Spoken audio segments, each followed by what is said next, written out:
ચૈત્ર મહિનો ચાલી રહ્યો છે ત્યારે ડાંગ જિલ્લામાં આવેલ શબરીધામ ખાતે શ્રી સત્યાય ગૌસેવા ધૂન મંડળ દ્વારા કીડિયારું પૂરવાનું આયોજન કરવામાં આવ્યું હતું।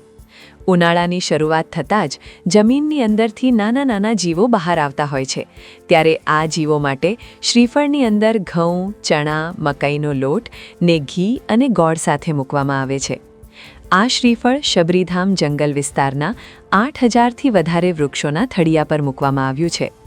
આ સેવાના કાર્યમાં સુરતથી આશરે 500થી પણ વધારે લોકો જોડાયા હતા। જય ગૌ માતા।